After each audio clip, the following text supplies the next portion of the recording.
Thought for the day. Self-determination is freedom. Welcome to 7 Minutes for Yourself. I'm Christina Aina, and I'm so glad you've joined me for what I believe will be 7 of the most enriching minutes of your day. Let's take this time to reconnect with ourselves and improve our well-being. In today's episode of 7 Minutes for Yourself, we are applying the process of reinvention to get what we deserve out of life. Have a listen. What does the process of reinvention look like? I would tell you this, fear. I feel that most people are staying at jobs or working things, or even marriage or relationships, because they fear change. Can I do better?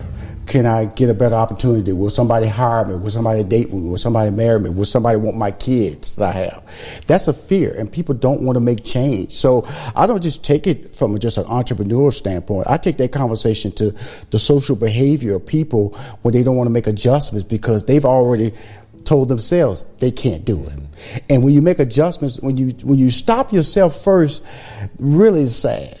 Because let somebody else tell you what you cannot do. But in the process of that, prepare for success. In other words, are you willing to put time in your next move? And a lot of people say things like, I'm not a morning person. I don't really know what that means. I really don't. I have 24 hours in the day. I try to take advantage of every hour. And I have certain rules that I initially tell people on a regular basis. If you want to start living a successful life, start locking into a consistent time that you should get up every day. Don't let it deviate. If you say get up at 8 o'clock, don't hit the other snooze and get up at 8:30. I get up at 4:30. That's just my time.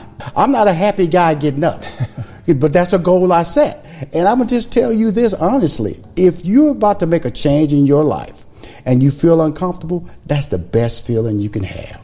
Because for the first time in your life, you're making a decision that's going to be best for you and not what somebody told you to do. And that's when all bets are off, man, because you're about to enter some uncharted waters that's going to force you to challenge yourself to be perfect in so many ways. And shooting for perfection is all good. You don't shoot for average because you're not going to hit all the time. If you shoot for perfection and you hit good or great, you're winning. Don't ever shoot for average. I just try to get people to understand, don't be average. I always tell people that you have to make adjustments to achieve your goals. And if you're not really happy about where you're at, but guess what? This change is needed, especially millennials. Some of the things that you're going to do in life is not tied to a check. Don't guide your life by how much you're going to be paid, but how much you get out of it, the opportunity. That's really key. Not how much you're getting paid, but how much you're going to get out of the opportunity. When I look at my life, here's a guy who's going from a regular paycheck to retirement, security, because at that time, IBM had never laid off anybody in the history of that company, to traveling from gig to gig for $75 for a meal. And that was my world, but that was my dream. Understand this, is that if you're willing to pursue your dream, then your goals change and your level of sacrifice change. Was I afraid? Yes. Was I certain there was certain there was certainty in what I was doing? No. But also in the back of my mind, I'm gonna tell you, I cheated a little bit. I said I could always go back to IBM. I cheated myself. And then finally after a year I went, stop cheating yourself.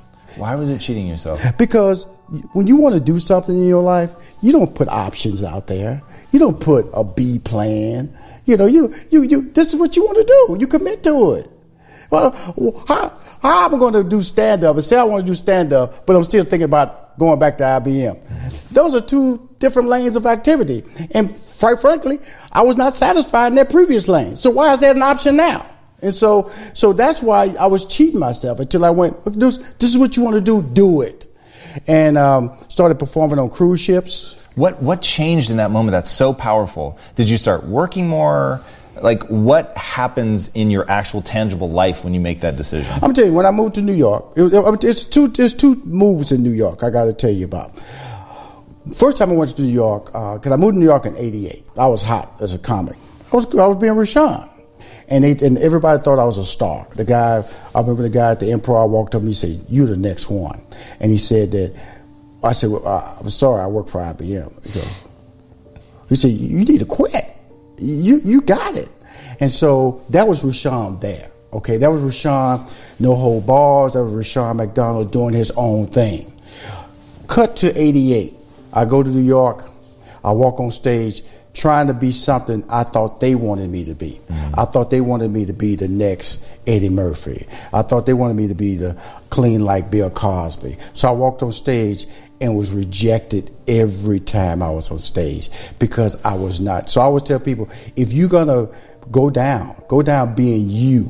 First of all, it's usually tied to you taking risk. You know, and I think I don't want to jump around because upstairs when we were talking, I was telling you in 2016 I had to find my voice again. Right. And that's at the highest level of my life. You know, when people could just Google me and say I'm a success.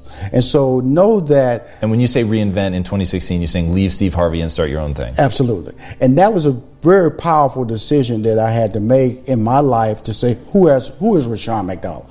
Because as you become successful, people will have definitions of who you are and also proclaim your level of success for what you should be accomplishing.